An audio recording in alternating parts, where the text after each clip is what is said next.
Olá, de novo! Bem-vindos de volta para quem acabou de sair daqui. Bem-vindos para aqueles que não estavam na live com o Constantino. Essa é a nossa última live da semana que antecede meu curso. Vamos ver se a nossa querida Leda Nagli já entrou. Saudações do Recife, terra da Mariana. Boa noite, Lucas, Erci. Carmelo, um beijo. Leda, achei você aqui. Opa, peraí.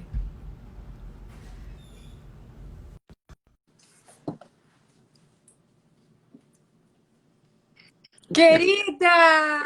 Eu entrei. Tudo bem? Tudo bem? Tudo bem, querida. Essa Que... é a hora mais agoniante, né? A hora de procurar a pessoa ali, Não né? é, porque... É a pior. E sabe o que já aconteceu comigo? Das pessoas falarem assim, o fulano já tá aí, mas eu não conseguia... Comigo acontece direto. Eu já tinha dado 3 ois. Aí você viu, porque quando você falou oi, Carmelo, eu falei, vou colar nisso. Que ela Querida, é uma honra Tudo tão bem? grande ter você aqui, encerrando Imagina. essa semana de lives do meu curso, porque Nossa, esse assim... curso vai ser o máximo. Não Tomara, vai? né? A gente vai fazendo o que a gente pode para ajudar de longe. A gente fica de longe querendo ajudar, querendo botar a mão na massa. E, e eu quero te agradecer também, porque uma vez eu comentei com você, eu estou pensando em fazer um curso assim, e você faz. Na mesma hora, assim, deu super força. Então, obrigada pela força, Imagina. Leda. Olha, antes de começar a falar com você, eu queria contar uma história aqui, que a vida é tão engraçada. Quando eu comecei a jogar vôlei, Leda, lá uns 13 anos, 12 anos, a seleção masculina de vôlei foi jogar em Lavras, onde eu morava, onde eu nasci, onde eu morava. Uhum. E eles passaram uma semana lá treinando. E depois teve um jogo, Bradesco Atlântica do Rio contra o Minas. E eu fui escolhida para ser uma das gandulas ali que ficava pegando bola para os caras. Então, resumo da ópera. Eu tenho autógrafo de Bernardinho, de Bernard, de Renan, de Que barato. André, Montanaro. E aí os anos passaram. Bernardinho foi meu técnico durante anos na seleção. Então, assim, eu estou falando isso porque eu cresci ouvindo você toda tarde na minha casa. A minha mãe mandava a gente xixi quando você estava na TV. Ela falava, Que barato. todo mundo xixi. Agora é o programa da Leda, não quero ninguém falando mais. Que barato, E cara. agora a gente está aqui, Muito olha bom. que loucura. Então, uma honra, Vida é Leda. louquíssima. Eu sempre admirei você, sempre assisti as partidas e tal, e nunca tinha me ligado muito. Aí o Duda me deu o toque de você, e eu vi como você amadureceu, como você adquiriu conhecimento, né? Não é? Você cresceu muito. A gente tem que Você, estudar, a né, Leda? atleta parece outra encarnação, não parece? Parece. É Parece. incrível como você virou outra pessoa, assim, muito legal. A gente tem que se continuar na nossa eterna reciclagem, aprendizado, conhecimento, né? O meu pai, ele faleceu com 67 anos. Uma semana antes, ele estava lendo, ele estava buscando, ele estava falando e o que eu não sei, eu tenho que correr atrás. Então, esse é o legado que meu pai deixou para mim, para minha irmã lá em casa. E eu acho que o conhecimento liberta, né, Leda? A gente Liberta, nossa. liberta. Quanto mais a gente sabe, mais livre a gente é. E provoca na gente também uma vontade de fazer coisas diferentes, né? Eu virei youtuber com 60, eu tenho 69, com 66 anos. Olha que Quem é que vira maravilha! youtuber com 66 anos? Olha que É muito maravilha! louco isso, né? E é É uma muito liberdade, né? doido. Assim, Nossa! é maravilhoso. Se eu soubesse, eu tinha até virado antes. Antes, né? Eu vi agora o Lacombe também foi, o Alexandre Garcia, É, é e é muito bom. maravilhoso. É É maravilhoso. muito bom. Meu canal está indo bem e eu estou feliz, sabe, de fazer isso. No começo eu estava com medo, porque eu não tinha quase noção do que era YouTube. E Eu não aí sabia hoje, mesmo. Hoje, não, hoje eu assisto tudo pelo YouTube. Enfim, eu não estou uma fera ainda, eu erro um monte de coisa. Mas eu aprendo todo dia, entendeu? Todo dia tem uma coisa nova, um jeito novo de fazer as coisas. É muito bom, muito bom. eu E acho que fora também a tem. liberdade não tem preço. É isso que eu ia falar, a liberdade. Acho que também você tem, a gente tem um contato mais próximo também com as pessoas que gostam, né, do trabalho, que cercam a gente. É uma coisa assim mais informal, né, num sentido que as pessoas até se sentem mais próximas, né? E a gente também se sente mais próximas deles. Agora, aí na sua casa, quando eu fui dar entrevista aí na sua casa, gente, o que se come na casa da Leda? O que se come? O que Não, mas se... não tem quase nada, só tem aquelas coisas, fruta seca, essas coisas assim E práticas, café. entendeu? E café, muito café. Café é comigo Café tem. mesmo. Faz um Leda, cafezinho de tarde, a gente sempre grava de tarde. aqui em casa é bule cheio o dia inteiro. Dia inteiro. É muito bom, né?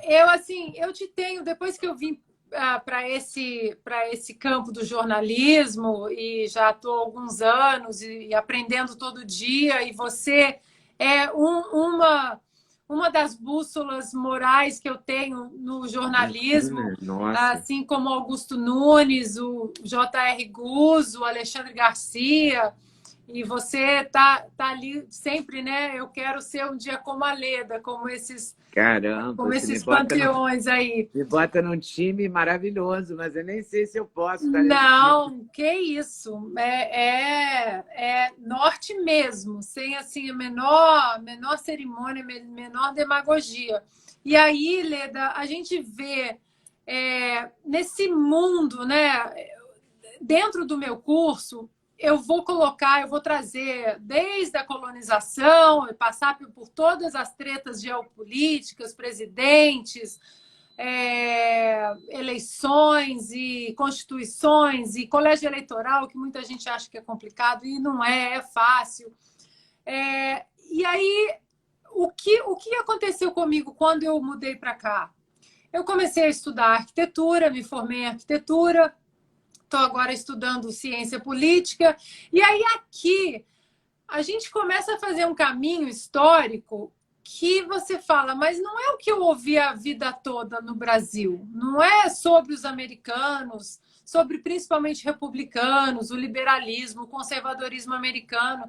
Aí você começa a estudar e começa a tirar um monte de cascas ali, e aí é aquela coisa que a gente não consegue desver mais, né? Quando você vê a história sem revisionismo, você não consegue desver mais. E aí eu vejo que agora dentro do jornalismo que a própria imprensa fez esse caminho, né? Que antes era uma imprensa. E aí essa é a minha pergunta.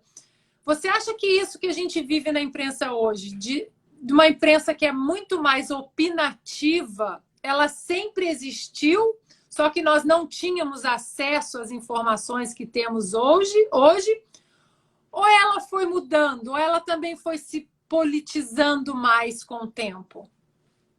Eu acho que ela foi mudando. Porque quando eu comecei no jornalismo, há mais de 40 anos atrás, 40 e tantos anos atrás, 40 e muitos anos atrás, o dono do jornal era o dono da opinião. Entende? Você ia trabalhar no Globo, você sabia que o Globo tinha aquela posição e era uma posição à direita e era uma posição imensamente criticada por isso, mas a gente, os repórteres, tínhamos o compromisso e a orientação de fazer uma matéria objetiva, sem ser opinativa. Na televisão, na TV Globo, para onde eu fui, do Globo, com uma rápida passagem na Abril, eu fui para a TV Globo, era a mesma coisa. entende? Não era para se dar a sua opinião. Então, ele não era tão opinativo quanto é hoje. Eu acho que o tempo todo a imprensa sempre foi de esquerda. Quando eu cheguei no Rio, ao Rio, em 1973, olha o tempo disso. Eu vou até fazer essa conta para ver quantos anos eu tenho hoje. Eu não fiz ainda, mas eu sei que mais de 40, com certeza. Eram todos do Partidão, do velho Partido Comunista, na redação do Globo, os editores-chefes, um ou outro repórter era de uma esquerda mais moderna, assim, Uma que acabou. social-democracia. Uma esquerda diferente. Mas os autores de novela, Janete Cléry e Dias Gomes, Partido Comunista, Martinho da Vila, Partido Comunista, os editores do Globo, todos da minha época eram do Partido Comunista. E eu fui promovida, quer dizer, não eram todos, o Evandro Carlos de Andrade, que era o editor-chefe, diretor de redação, não transparecia isso. Eu não sei te dizer hoje aqui qual era a ideologia do Evandro, porque ele se mantinha muito, muito elegantemente posicionado, Discreto. discretíssimo. Os editores-chefes da Nacional, porque era dividido regional, nacional, o chefe de reportagem era claramente do Partido Comunista. E ele implicava muito comigo, por isso que eu sei que ele era do Partido Comunista, porque ele implicava muito, porque eu era fora da casinha total, eu era hippie, cabelo, um brinco de pena desse tamanho, eu cheguei assim, sabe, ao Rio. Eu sou mineira, de Juiz de Fora, e quando eu fui para o Rio, eu era assim, né? Eu também me libertei um pouco, acho que meu pai não gostaria de me ver com aquele brinco de pena e tal. Mas aí eu estava morando sozinha, já era aquela pessoa meio descabelada e tal. E era um tipo que não era de esquerda. Mas eu também não era de direita, eu não era, entendeu? Simplesmente. E ele implicava bastante comigo. Sempre as matérias que ele me dava passavam do horário, eram matérias menos importantes.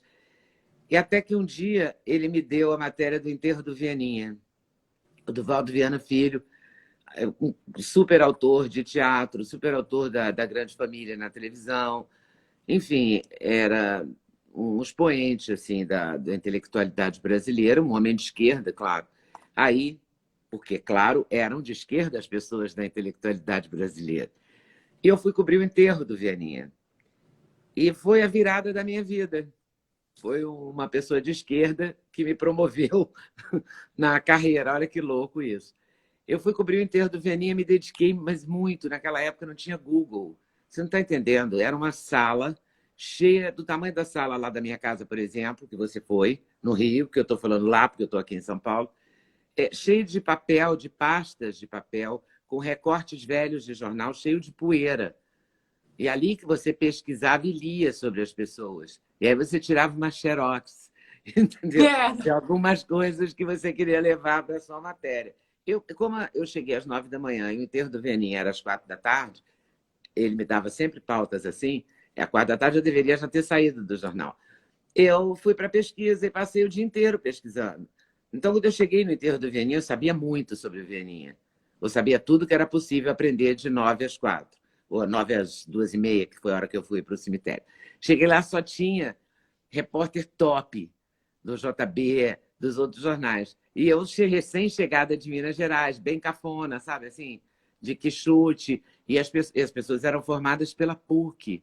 E era isso que era o chique. Ser formada pela Federal de Juiz de Fora era de segunda, entendeu? Ou de quinta. E eu era formada e sou formada, orgulhosamente, pela Federal de Juiz de Fora. Bom, enfim, me dediquei muito, fiz a matéria, fui embora para casa, sem imaginar o que podia acontecer no dia seguinte, porque eu achei que tinha feito uma boa matéria. Meu copydesk foi Agnaldo Silva, autor de teatro, e era o copydesk do Globo.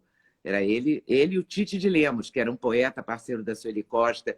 Era todo mundo muito interessante naquele jornal, sabe? Era tudo muito legal. Aí passei, a matéria caiu na mão do Agnaldo, eu perguntei, ele falou, tá ótimo e tal, liberou. No dia seguinte, cheguei no Globo, li o Globo, a minha matéria estava inteira, ele não tinha mexido nada. Porque você entregava e ia embora. E o copy que fechava. Aí eu estava lendo a matéria, o Evandro manda me chamar. O meu chefe de reportagem, que estava também lendo a matéria, que era implicante comigo, olhou e falou, esse até o CPC, que era o Centro Popular de Cultura. Eu coloquei até o CPC, porque o CPC, e coloquei entre parênteses, extinto em 66, sabe assim? Eu justifiquei o até.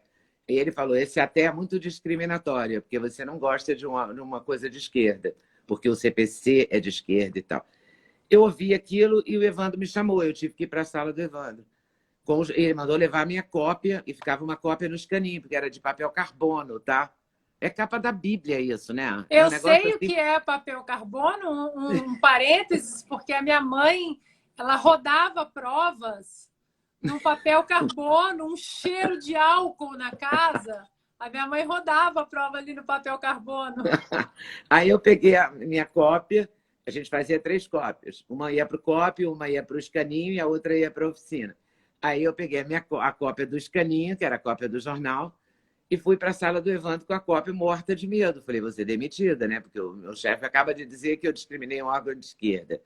E eu não sei qual é a do Evandro, fui. O Evandro era um ser que a gente quase não falava, sabe? Só de vez em quando. Muito de vez em quando. Aí eu fui para lá. Aí ele com a caneta, ele ficava com uma caneta dessa pilô, sabe? E ele ia arriscando coisas assim.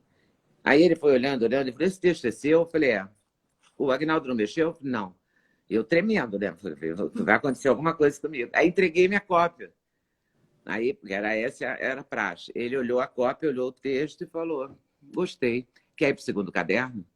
Eu tinha acabado de Nossa! chegar na geral do Globo, eu era repórter C, que é a última, a última categoria. Isso Assim. você tinha quantos anos, Leda? Eu tinha Novíssima.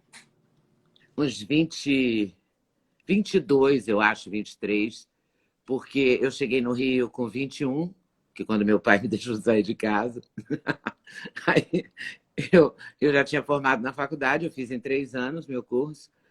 Eu fiquei 1 ano no jornal, o jornal faliu, aí eu fui para o Globo. Eu devia ter Já 22 para caiu no 23 anos. Globo. Caramba. Aí ele me mandou para o segundo caderno, eu fui promovida por causa da matéria. E foi emocionante, assim, porque eu fui trabalhar com o editor-chefe, era um poeta comunista, mas genial, assim, interessante, uma pessoa elegante. Não Eu era essa acho que coisa de de repente cancelar de eles hoje, eram mais sabe? elegantes, né? No Era, passado, claro. Porque era. existia o debate de ideias, né? Você Hoje, tinha debate de ideias, não tinha debate de ódio de pessoas. Não hoje era é assim, eu odeio só. fulano. Hoje é a cultura do cancelamento. Eu não gosto do Não que tinha você falou, eu isso. te cancelo. Ontem cancelaram o O Nardoc, Narlock. Narlock, Nossa, chocante. Eu fiquei chocada com aquilo, porque eu vi o programa. Eu não achei nem um pouco discriminatório. Eu sei que algumas pessoas acharam, mas eu não achei que ele falou, ele foi, inclusive, ele abre a fala dele apoiando a decisão do Supremo que a Anvisa finalmente adotou e tal. Não entendo, mas E eu não ele entendo traz mesmo. dados, né? Ele traz estatísticas Não, ali, não tinha dados. nada. É loucura isso. Quer E dizer, eu como acho que é loucura. nesses anos todos aí, rodeado de, né, de comunistas e jornalistas de esquerda, como que você colocava a sua digital ali nos seus trabalhos sem deixar que acontecesse alguma influência mais profunda no seu trabalho? Acho que é o que você falou, existia um Com respeito às ideias, respeito. né? Eu tinha uma amiga, ela me escreveu hoje de manhã. Hoje de manhã nós trocamos fotos. Eu não falava com ela há alguns anos. Assim. Teve um encontro dos dinossauros do Globo, chama-se Dinossauros do Globo, que somos nós.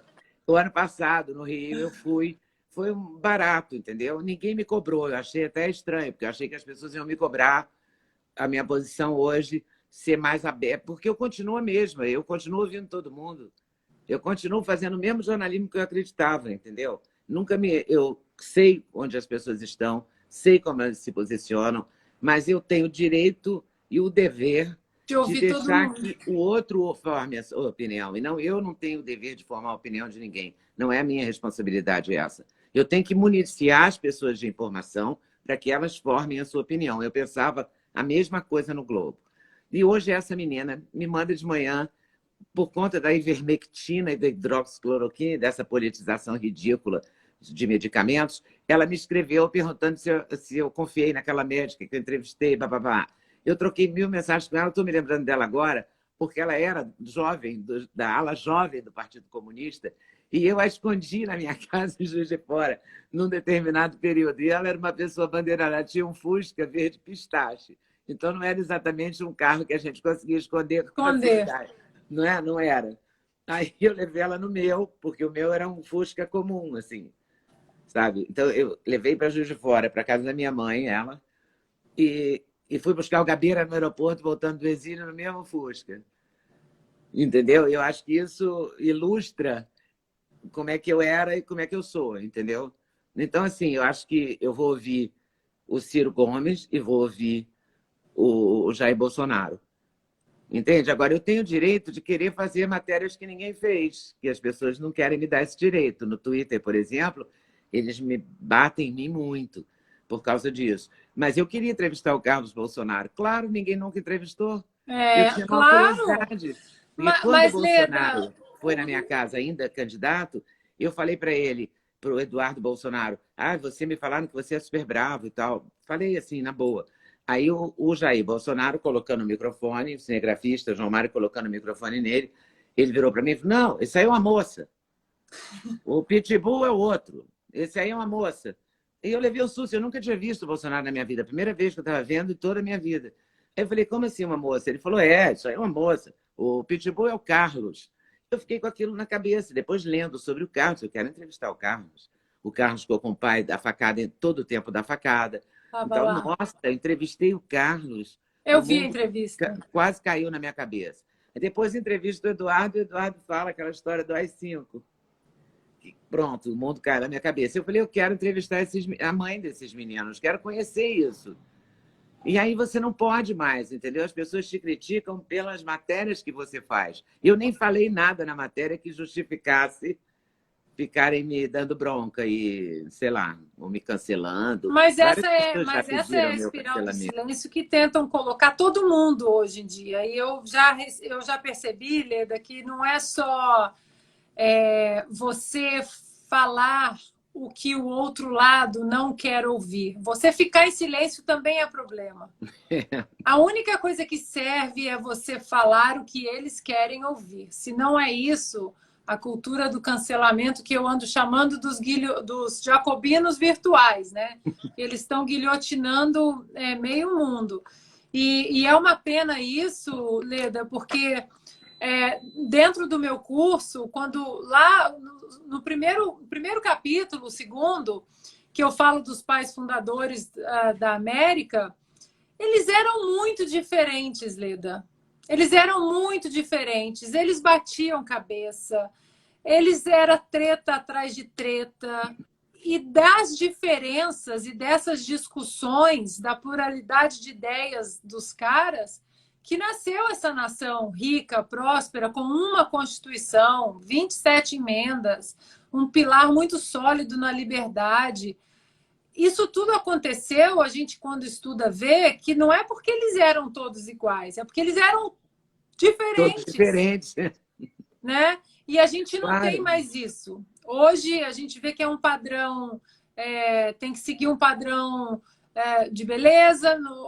Hoje é proibido ser bonita, hoje é proibido. Estava fazendo uma live com o professor Denis Xavier e ele falou uma coisa muito certa. Ele falou: nós vivemos uma sociedade onde o normal agora é a mediocridade. Você não pode falar em meritocracia, você não pode falar em trabalhar duro, você não pode mostrar uma excelência, que isso é o que ofende, né?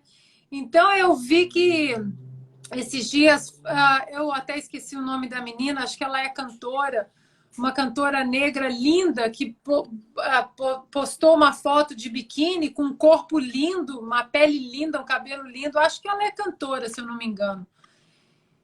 E a lacrosfera já partiram para cima dela, guilhotinando a menina, que o que é isso? Você postar um corpo bonito desse jeito ofende quem não tem um corpo bonito desse jeito. Como assim? Isso ela postando nas redes sociais dela.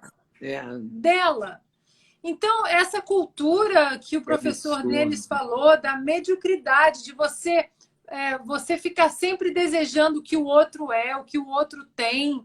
É a cultura assim das redes sociais também, né? Que é tudo muito superficial. E as pessoas pararam de pegar um livro, de ler.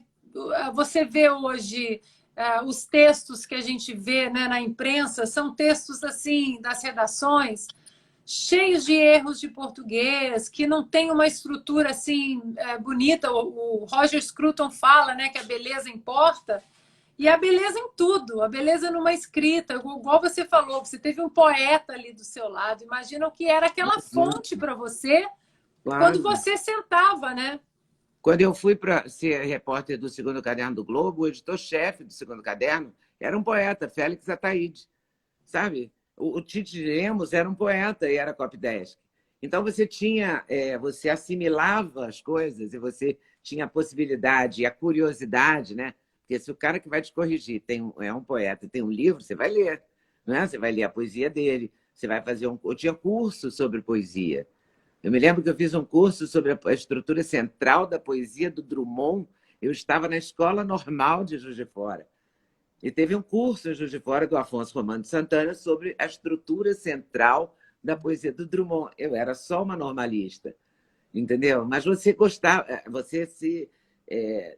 você podia, tinha acesso a essas coisas. E você estudava isso, né? Agora não, agora você só entra na rede social e todo mundo é dono da verdade. Todo E mundo. tudo começou ontem, não é? Começou com eles, que estão chegando agora. Já, é aquela frase do Romário, chegou agora e já está querendo sentar na janela. É a perfeita, né? Porque é isso. Já chega agora, já quer sentar na janela, já desmerece tudo que você fez, já se acha dono com direitos sobre o corpo, sobre as ideias, sobre o trabalho, sobre tudo. É, É muito louco esse momento, é muito estranho. é muito estranho, assim, porque a gente vê revisionismos históricos, O tempo todo. Não vê a história das estátuas as agora? estátuas aqui. Então, você vê, tem estátua aqui, Leda, do Lincoln sendo destruída O e Churchill. quer dizer, tem estátua do Churchill pichada de fascista, É, tem estátua do Lincoln pichada de racista, e foi o cara que empurrou, né, a libertação dos escravos aqui na Guerra Civil. E você fala, onde isso vai parar? É o medo, né? Porque as redes sociais, elas parecem que é um túnel escuro, assim, às vezes eu acho que é um túnel escuro que a gente fala onde isso vai parar. Ao eu acho que mesmo não vai tempo, parar. ao mesmo tempo que tem umas coisas ruins, né? E tem as coisas boas também, que agora a informação está na palma da nossa mão, né? Se Claro. alguém, um jornalista militante que decide escrever uma pós-verdade, ele é desmentido em 30 segundos. Você acha que esse poder dado ao povo de peitar o quarto poder, digamos assim, né? A imprensa, de falar isso aqui é mentira, o que você escreveu. Você acha que isso colaborou com essa revolta desses intelectuais da imprensa que continuam encastelados em algum lugar e continuam dobrando a aposta nas mentiras, nas distorções? Eu acho que eles não perceberam ainda essa força que o povo adquiriu, né? Porque você entra no Uber ou entra num táxi, o motorista de táxi sabe tanto quanto você, ele te dá a notícia que às vezes você ainda não viu, entende? Ele virou repórter, todo mundo virou repórter, todo mundo virou cinegrafista, não é?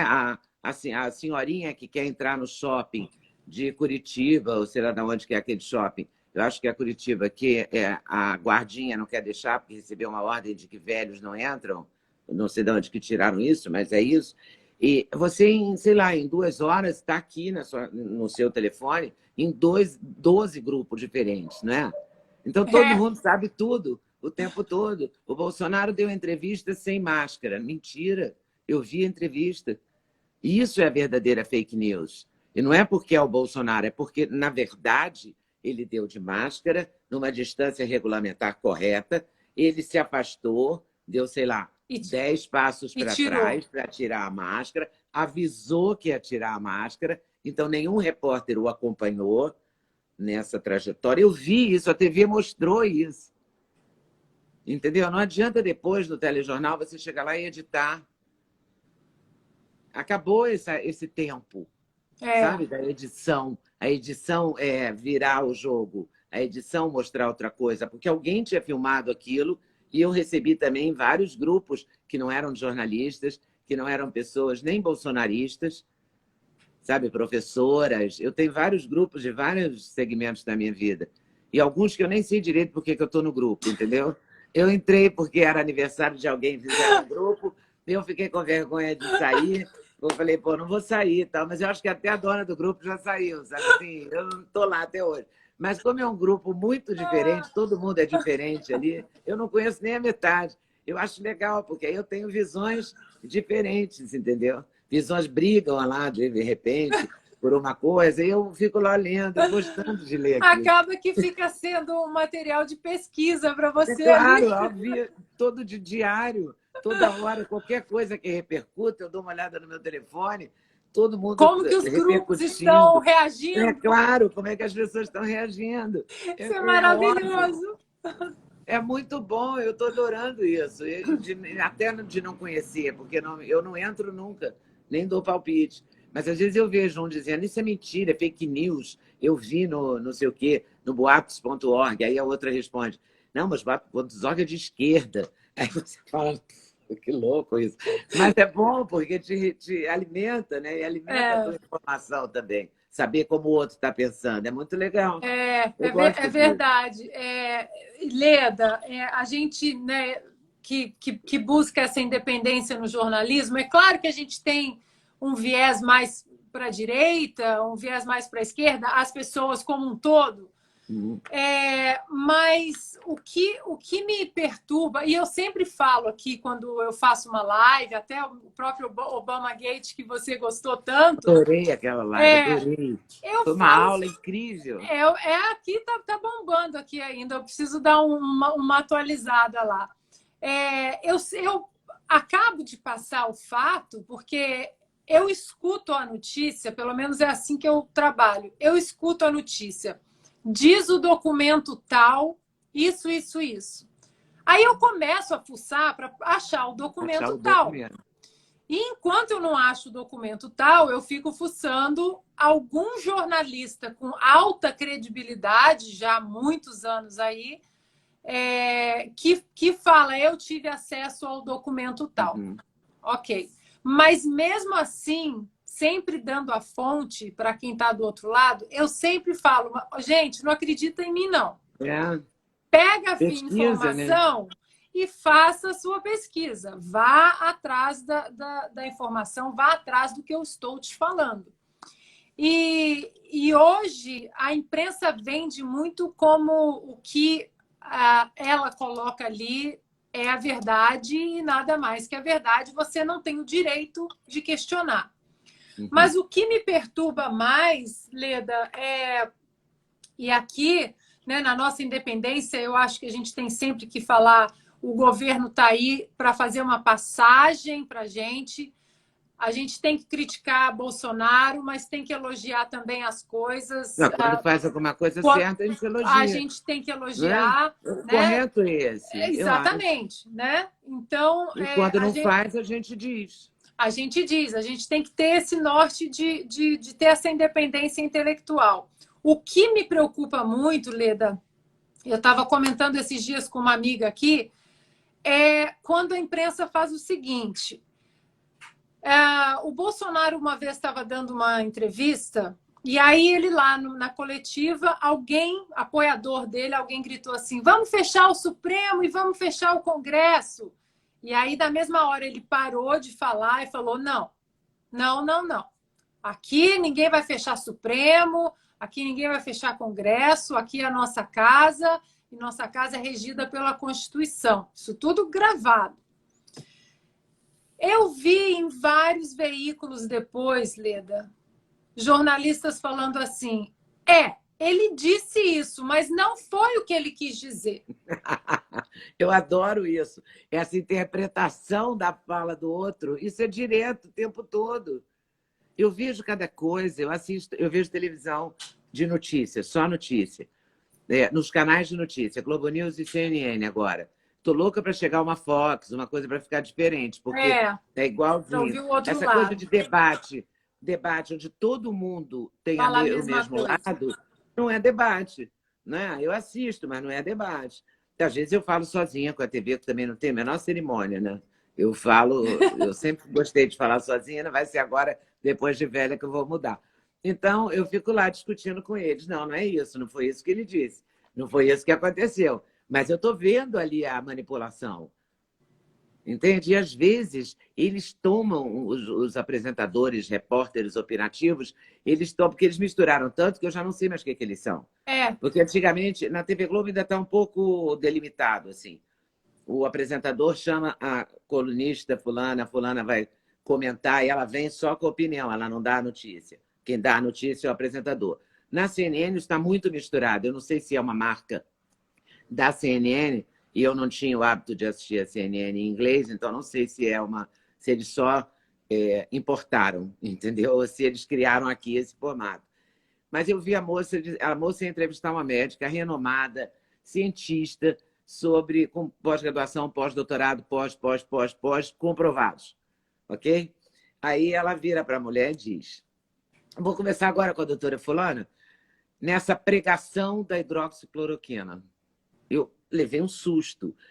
Aí a médica disse um instantinho: eu não faço pregação, eu sou cientista. Comigo não tem isso, eu não vou pregar para ninguém. Aí fica aquele clima, a moça não pede desculpa e diz: não, eu falei em relação a essa coisa do remédio, não foi exatamente em relação à senhora, mas com o tom é que está me incomodando, sabe? É um tom raivoso, é um tom de antagonismo, é um tom de eu detesto você, quando a pessoa não é partidária da ideia da pessoa que está apresentando. Quando não é coleguinha, é uma coisa muito brutal, assim, muito agressiva. Não é o jeito de jornalismo que eu gosto, não é mesmo, e que eu faço, entendeu? Eu não acho que você não convida alguém para te dar uma entrevista, você não pode jogar uma pedra na pessoa. Né? Você convidou, então para que convidou? E é um Eu sou do pedantismo, tipo né? que Uma não convido, então. petulância, né? De, como É você uma falou, arrogância, uma coisa, uma sabe, um assunto arrogância. técnico, entendeu? Quem vai falar é a moça da ciência. Tem É ela que uma. sabe aquilo. Você tem que respeitar. Né? E tem que ter uma coisa de idade, eu gosto de respeito. Eu acho que tem que respeitar. Se você convidou, você tem que assumir que é a sua convidada. Você pode fazer a pergunta, não precisa passar pano, não é para puxar o saco dela, nada disso. Mas você tem que ter um mínimo de educação. E quando a Entendeu? Não pode pergunta não é ser respondida, agressivo. a pergunta não é respondida como eles esperam, e ela continua sendo feita. De outras formas. Mas olha, eu já E quando respondi. não tem mais saída, a pessoa fala: então, nós encerramos aqui a entrevista. Também Exato. fica evidente que ela encerrou porque ela não conseguiu a aspa que ela queria. Isso não é de agora, viu? Isso vem das revistas. As chamadas revistas semanais têm muito essa questão. Não, estou te ligando só para você me dar uma aspa. Ela não te liga para te entrevistar, ela liga para você dar uma aspa. Ela, repórter, que eu estou falando, ou repórter também, o homem ou a mulher, não importa. Ele liga para você para te pedir uma aspa para uma matéria que já está pronta. No final do ano passado, 2019, foi muito divertido comigo, porque eu tinha feito a entrevista do Eduardo Bolsonaro, eles tinham ficado com muita raiva de mim, mas eu tinha aceito dar entrevistas sobre a entrevista, porque eu fiquei com uma certa aflição, porque eu fiz uma pergunta, eu fiz uma pergunta na condicional, ele respondeu no condicional. Eles tiraram o condicional e disseram que ele afirmou, e não era verdade. E isso me incomodou, porque eu falei: não foi isso que eu falei, não foi isso que ele falou. Ponto. No caso do Eduardo, no caso do Zezé de Camargo e Luciano, foi outra encrenca que eu me meti, porque eu já me meti em muitas, No YouTube. Nossa, muitas. Nossa, mas demais. Muita Essa treta, Leda. muita treta, muita. Sem querer, querendo. Não sei, sabe? Porque acordei mal num domingo, dei um palpite que não era para dar, pronto. Apanhei de ir para os TTs do Twitter, das pessoas me esculhambarem. E, na verdade, não era nada daquilo. Uma loucura. Aí, nesse caso do Eduardo, eu aceitei. E eu falei uma frase, a gente sabe o que vai dar manchete. Quando o Bolsonaro fica falando naquele cercadinho, ficava falando que parece que ele parou com essa ideia, já devia ter parado Há desde o muito tempo. segundo dia de governo, né? Mas, enfim, parou agora. Eu fico vendo aquilo e falo, ai, meu Deus, deu o título, né? Deu a manchete. E eu dei a manchete na minha, porque ele me perguntou, o repórter, ele foi correto comigo, ele não mentiu sobre as minhas frases. As minhas aspas estavam corretas. E me surpreendeu até. Era a Folha de São Paulo, eu esperava que ele não fosse tão correto, mas ele foi absolutamente correto. Aí eu falei, ele perguntou sobre os filhos, eu falei, não, eles são surpreendentemente educados, porque você olha no Twitter do Carlos ou do Eduardo e você leva um susto. Aí quando você encontra pessoalmente, é de uma delicadeza, por isso que eu entrevistei a mãe. Eu falei, eu quero saber que mãe é essa que educou esses garotos ao mesmo tempo, né, com esse pai que é contundente, com filhos contundentes. Que mulher é essa, né? E foi uma barata a entrevista. Eu não me arrependo mesmo, eu adoro essas Não, e pautas tem que inusitadas. manter o que você falou, tem que mostrar tudo, né? Eu quero ver tudo, eu quero saber. Eu falei isso mesmo, e claro que foi a manchete. Na hora que eu falei, eu pensei, ai, dei a manchete, dei. Entendeu? Você sabe o que você está. Eu não tinha intenção de dar a manchete, mas na hora que saiu a frase, eu falei, pronto. Foi, né? Mas como editam hoje em dia é de uma maneira muito de covarde, maneira né? muito difícil. Esse meu último ataque covarde aí que eu sofri também foi muito Foi covarde que muito em cima fizeram, disso. porque tinha uma thread longa no Twitter, né? E o Twitter, um tweet cabe só 280, então você tem que continuar na thread.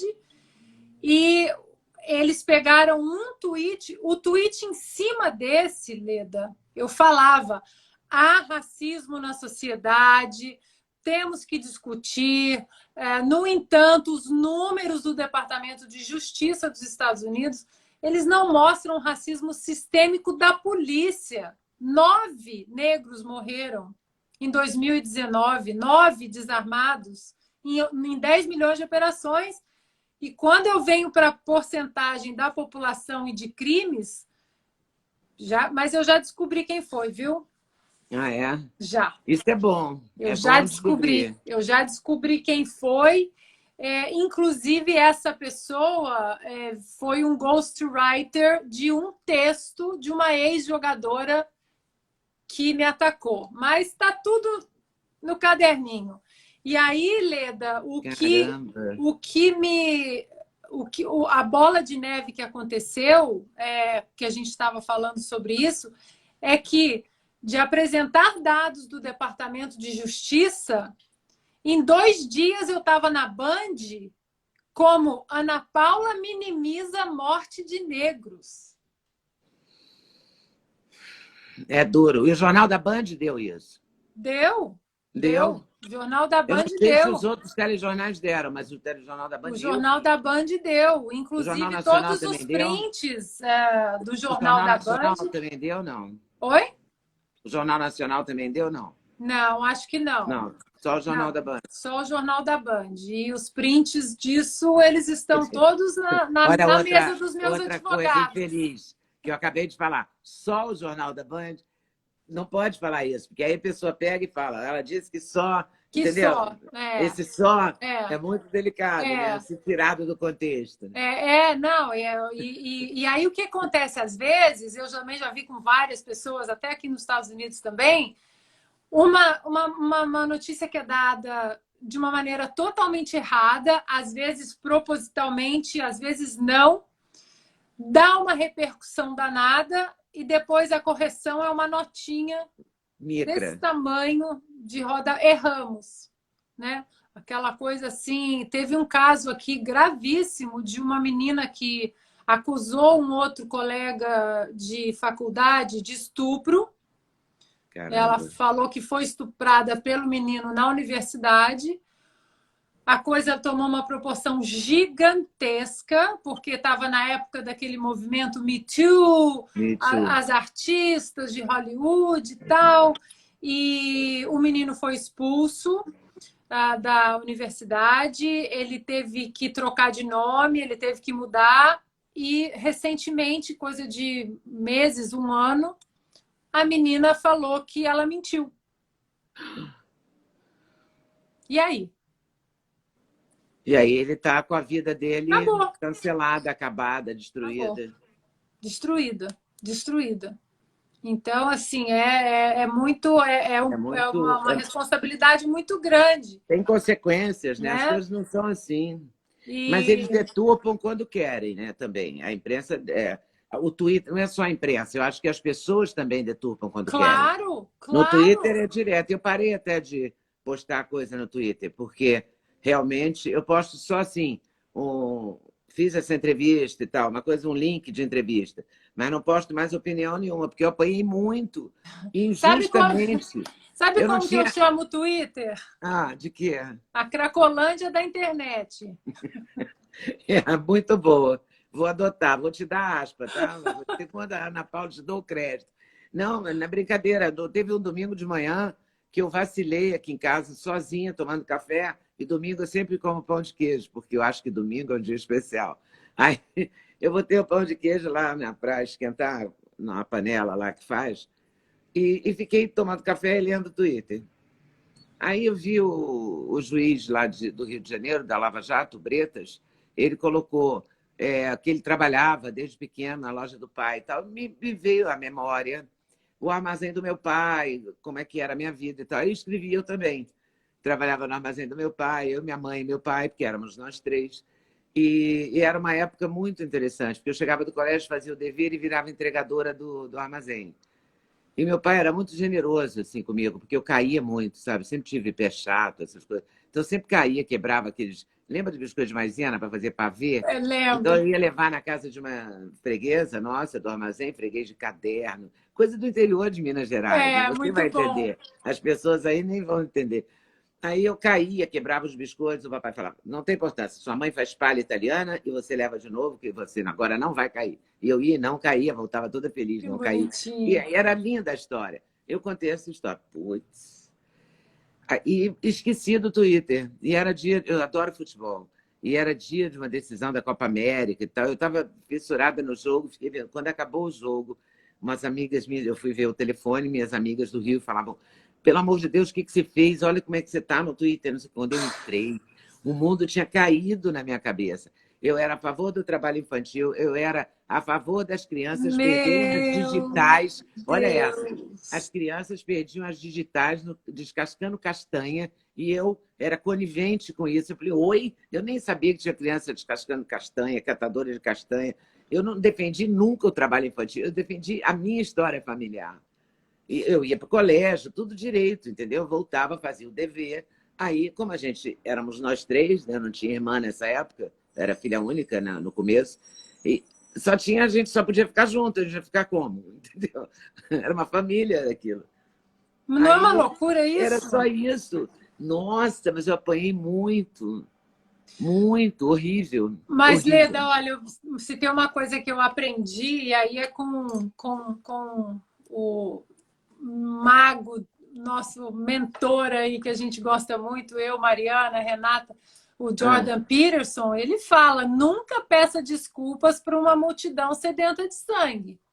Você pede desculpa quando você erra, quando você comete algum erro, aí você vai lá e fala: não, realmente eu errei, eu venho aqui me desculpar. Agora, pedir desculpa. eu não pedi desculpa, não, porque eu não tinha falado Não, nada ótimo, daquilo. não, é isso, é porque pedir desculpa por uma coisa, por uma verdade, ou por fatos, ou por uma Por história, uma história, é a minha história, né?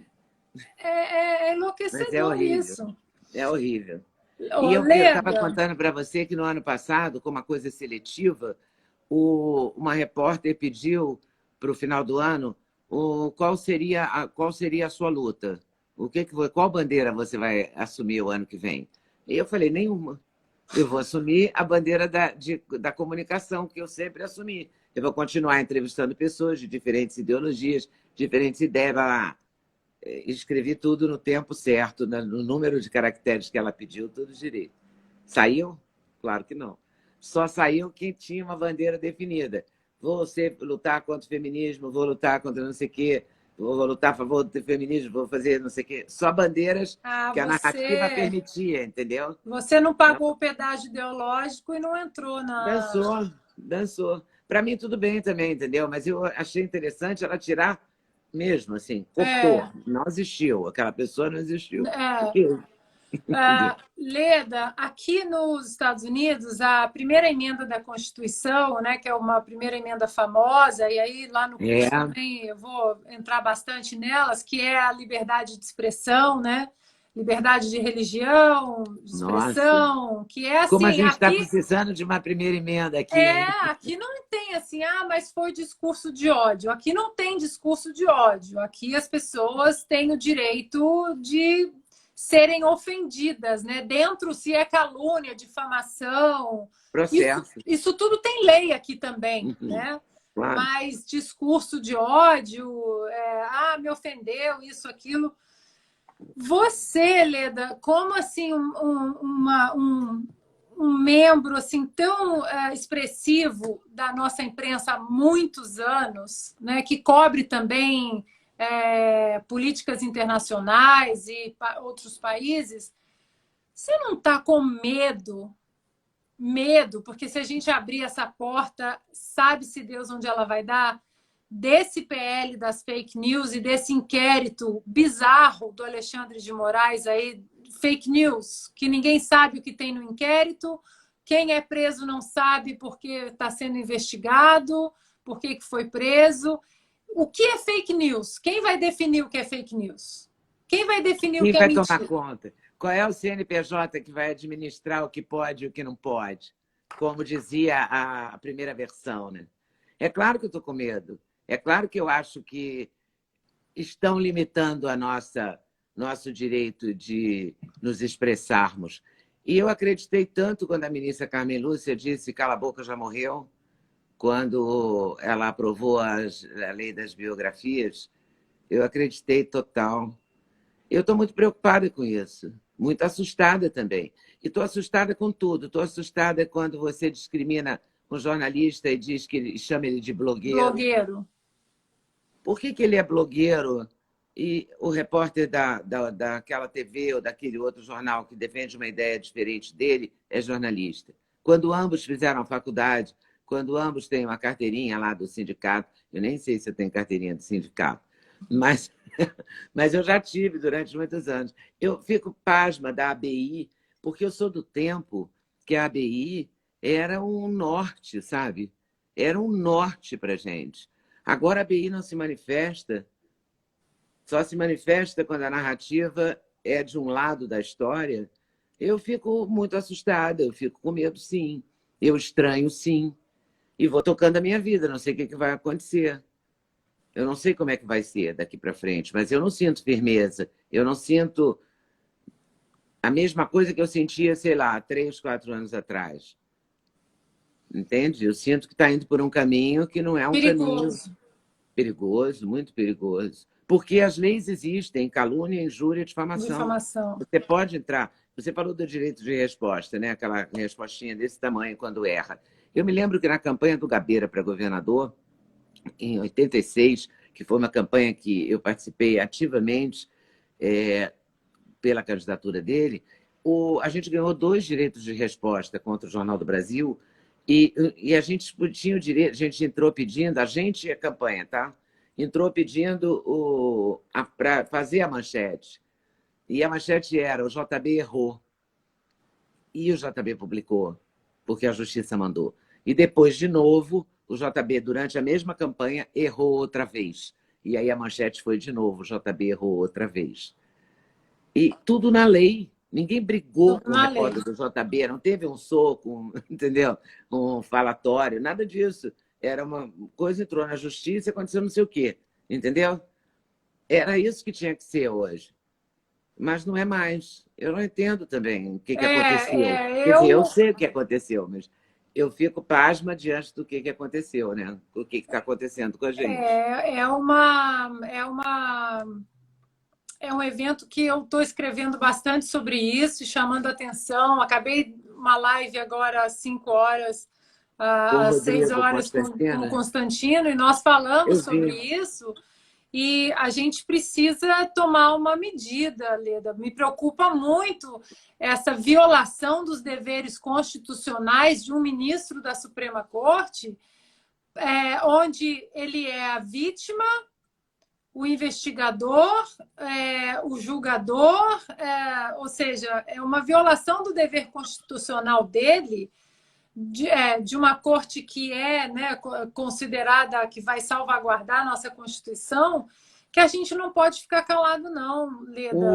A minha maneira de ver isso é entrevistando o Modesto Carvalhosa, doutor Ives Gandra, a procuradora Tameia Danielon, Tameia. entendeu? É mostrando para as pessoas o que essas pessoas que são estudiosas do direito, que conhecem muito das leis, acham. Eu entrevistei essa semana o ex-presidente Fernando Collor, que votou contra a PL. Entrevistei a Soraya Tronic, outra senadora, essa senadora do PSL e ele senador do Patriotas, né? Não sei nem qual é o... E vou entrevistar outras pessoas sobre isso, entende? E vou dar voz que as pessoas digam, que é a minha missão, né? Eu acho que é a minha função.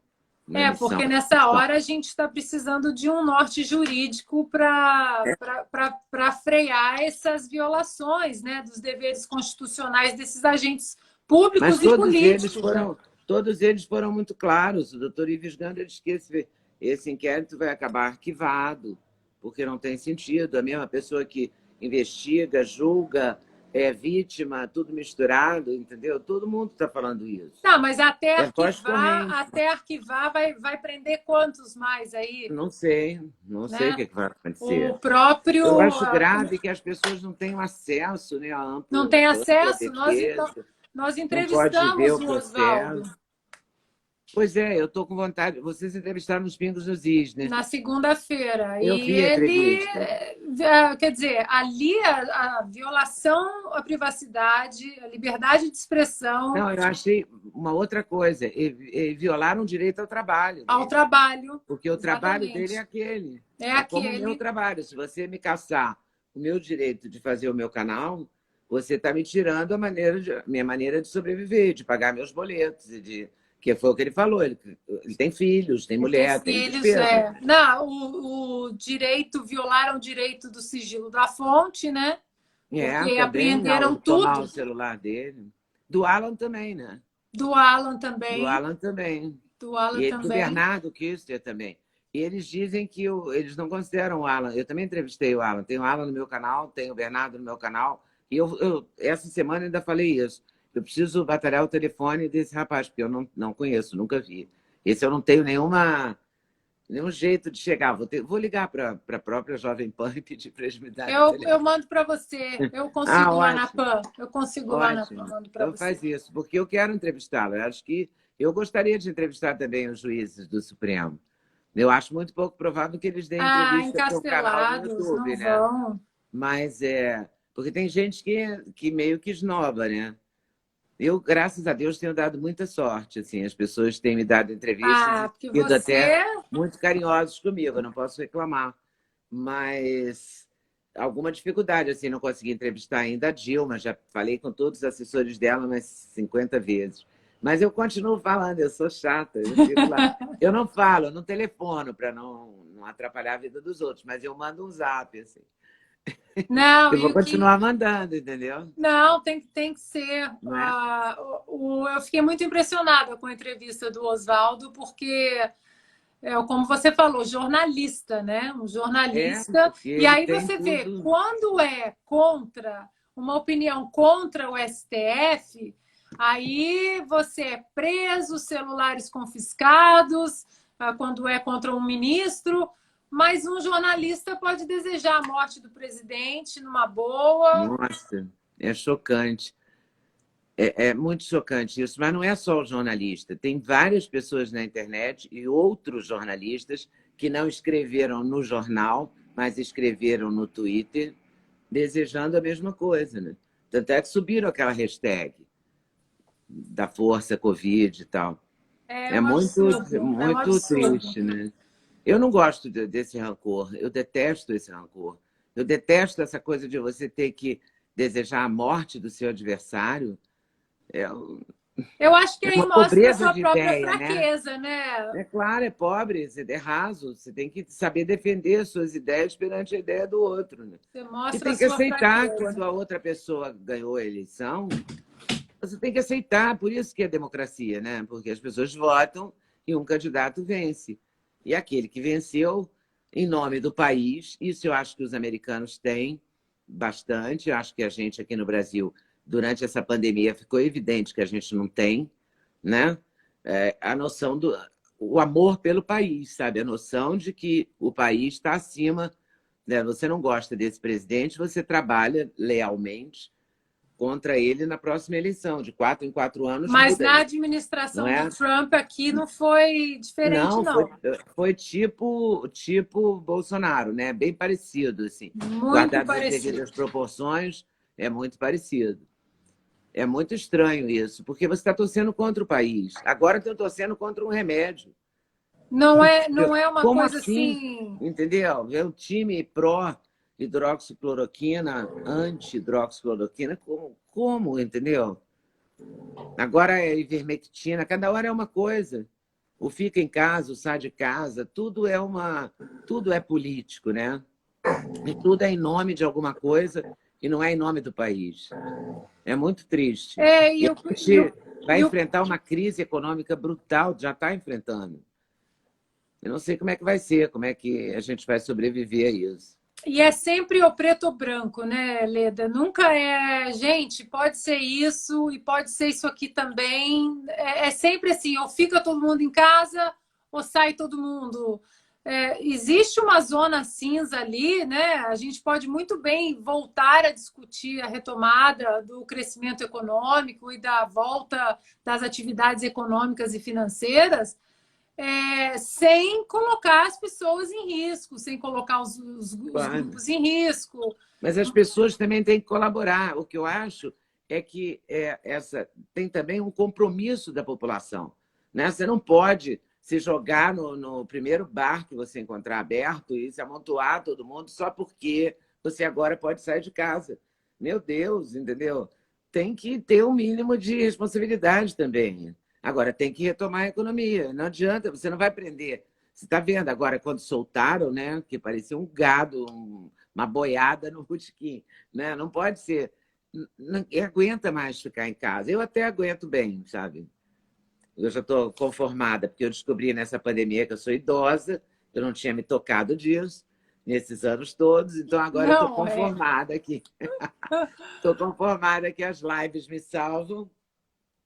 Eu falo com pessoas ótimas nas lives e vou tocando meu barco, mas é esquisito, é preciso retomar, né? É preciso abrir, tem uma pesquisa tem que abrir. da Universidade de Oxford, de 2014, Hum, que eles publicaram uma pesquisa no Jornal Britânico de Psiquiatria. Eles fizeram uma pesquisa logo depois daquela crise global financeira de uhum, 2008. Eles fizeram uma pesquisa em 2009 sobre os suicídios.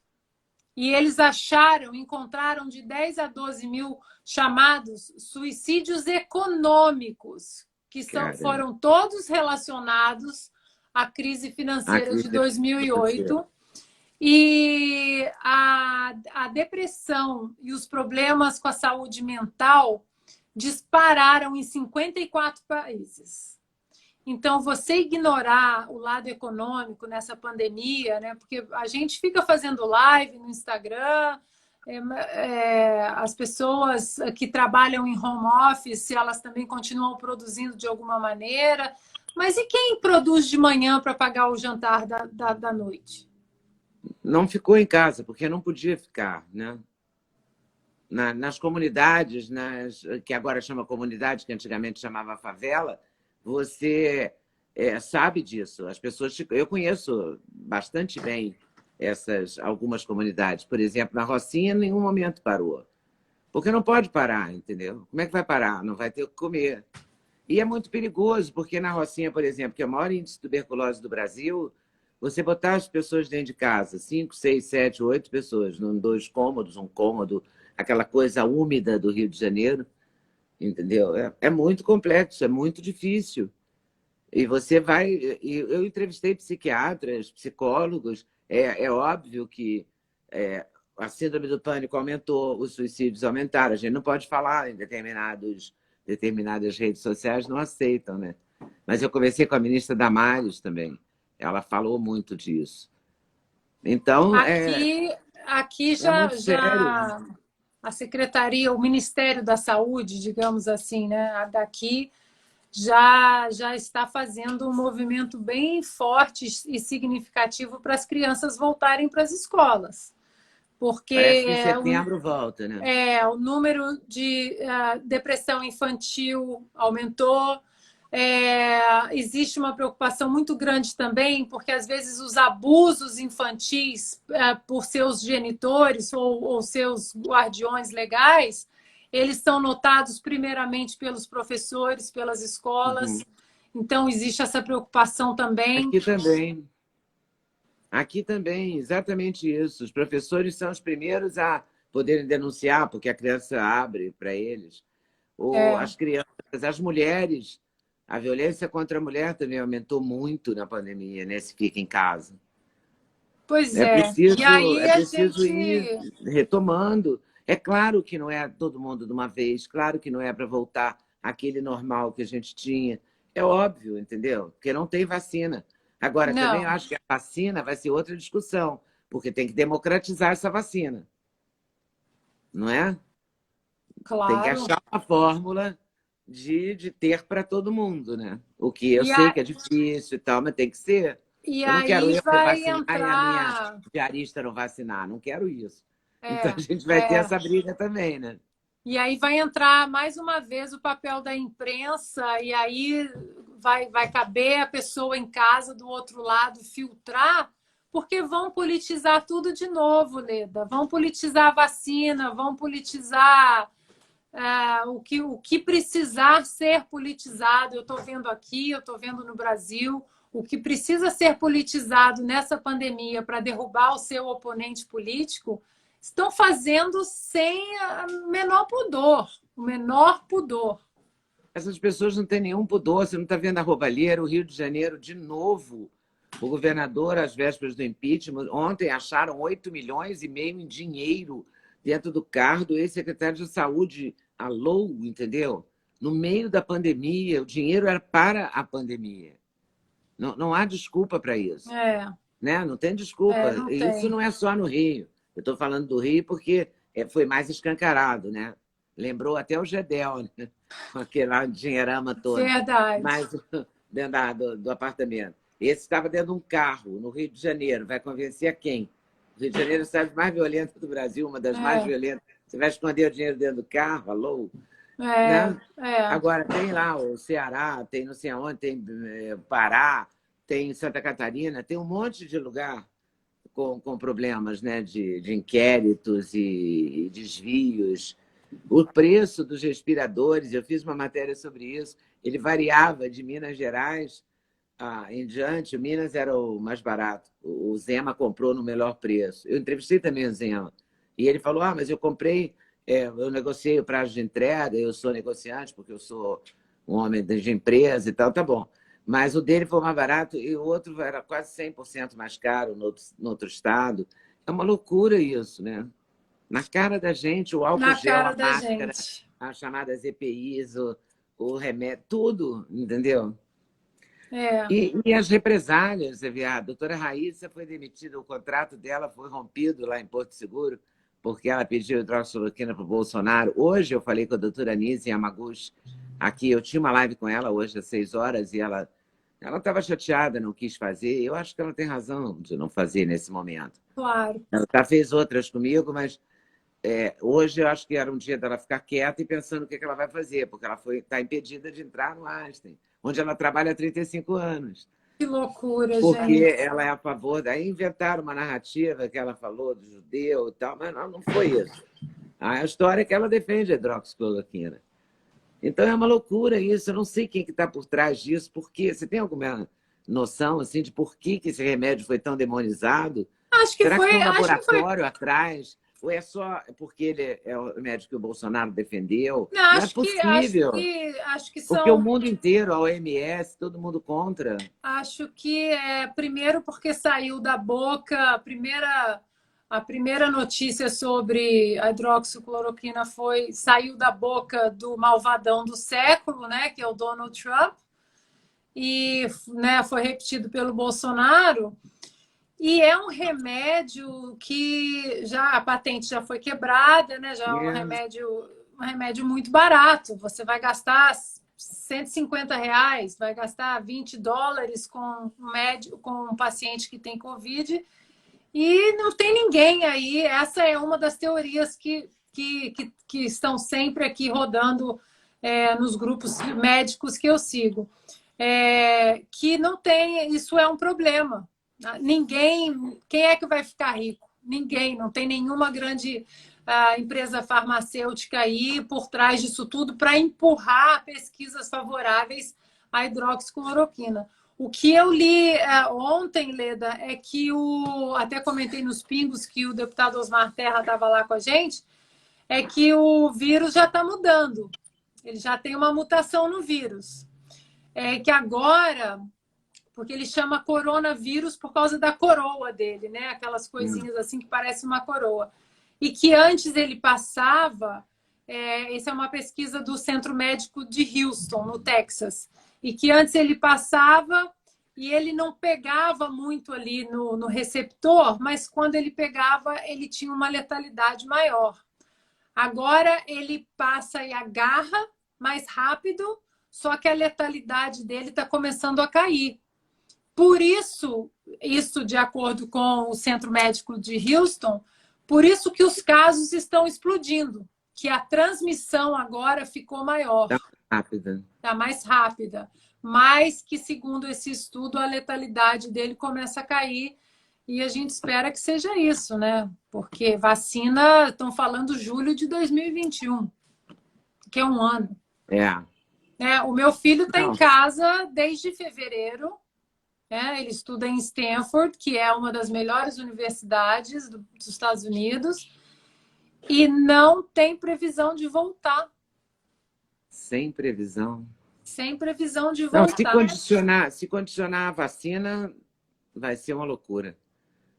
Porque a vacina vai demorar muito. Vai ser por aí mesmo, né? Na abertura do segundo semestre de 2021. É o que os médicos que eu entrevistei estão falando. A questão é que as grandes universidades, né, elas têm um fundo ali que elas conseguem se sustentar mais tempo sem as atividades todas no campus. Mas já tem universidade pequena fechando, encerrando os negócios. Não tem como continuar mais sem os alunos no campus. E tem Harvard e a outra de Massachusetts, né, que entraram na justiça contra o Trump. É a politização de tudo. Porque a politização de tudo é um ano eleitoral, né? Não é isso aí. Aí nos Estados Unidos. Aqui é um ano eleitoral, mas é prefeito, vereador. Não, então aqui é uma eleição histórica. Aí é uma eleição vai pesada. Ser uma eleição pesada, vai. E tem saído pesquisa? Tem saído algumas pesquisas, e isso também eu tento falar sempre ali no Instagram, que as pessoas falam, o Biden está na frente na pesquisa geral. Gente, pesquisa geral não manda nada. Aqui não é o voto popular. Você tem que ir nos estados e ver quantos delegados tem em cada estado, é o colégio eleitoral. Mas eu acredito que os números do Trump eles devam ter caído um pouco por causa desses protestos, da pandemia. Mas quando o assunto é economia, quando quebra a pesquisa em assuntos e o assunto chega em economia, aí os números do Trump sobem muito contra o Biden, porque o cara vem do mundo dos negócios, é um CEO, né? Então, isso é o que talvez possa garantir uma reeleição para ele. Mas ainda até novembro vai ter muita coisa ainda, Leda, porque os democratas não querem fazer debate, porque o Biden ele é uma porta, Ele é coitado. muito ruim, coitado. A gente fala Ele que é a quase Dilma dorme, né, daqui. no debate. Ele quase dorme. Ele é péssimo, ele não põe lé com cré, então os democratas estão escondendo ele no porão. Então a gente não sabe ainda o que esperar, mas vai ser uma eleição que vai afetar o Brasil, relações comerciais e muita coisa. Aqui no Brasil, sobretudo a CNN, fala o tempo todo que o Biden vai escolher uma mulher negra para vice. E é como ele vai virar o jogo contra o Trump. Mas o Trump também ainda não escolheu o vice, não, né? Não, o Trump continua com o Mike Pence. Ah, continua? Continua com o Mike Pence. Agora aquele cantor, o Kanye West, entrou, disse que vai ser presidente, que vai ser candidato, e muitos aqui analisam como uma jogada técnica para roubar votos da comunidade negra do Biden.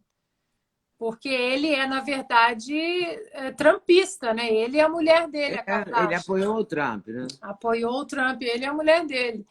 Então, dizem aí os analistas que é mais um auê para roubar votos da comunidade negra que normalmente vota no Partido Democrata. Então é isso, querida. Eu agradeço muito o encerramento chave de ouro com você dessa semana cheia de lives para falar. E aí o curso começa agora? O curso até hoje, meia-noite, para quem está aí nos ouvindo, até hoje, meia-noite, você cadastra o seu e-mail no anapaulahenkel.com.br e você garante 25% de desconto e prioridade na compra. Aí amanhã, quem cadastrou o e-mail, amanhã vai receber um link com os 25% de desconto. E se você cadastrou o e-mail e não recebeu o e-mail de volta, olha a sua caixa de spam, de promoção, que às vezes vai lá para aquelas caixas esquisitas lá do e-mail. E todo o conteúdo, Leda, eu coloquei disponível ali no meu Instagram também. São 15 módulos. São mais de 60 horas aí de curso de história, de política. É um mega curso. E é conteúdo vitalício, Leda. Você pode fazer no seu tempo, você também não precisa fazer correndo. Você pode falar, eu vou comprar e só vou começar a ver em dezembro. Não tem problema. Tudo bem. Muito bom. Parabéns. E eu vou te mandar o meu curso. Oba, que bom. Muito obrigada. Obrigada a você, muito obrigada. querida. Vai ter o maior prazer. E obrigada pela conversa. Eu adoro conversar com você. Tenho uma admiração mesmo. Eu também. Vamos nos falar mais vezes. Vamos tá sim. Bom? Então tá. Um beijo, Leda. Um beijo. Tchau, obrigada querida. a vocês que nos assistiram até agora. Obrigada a todos, é verdade. Valeu, gente. Beijo, Leda. Beijão. Tchau.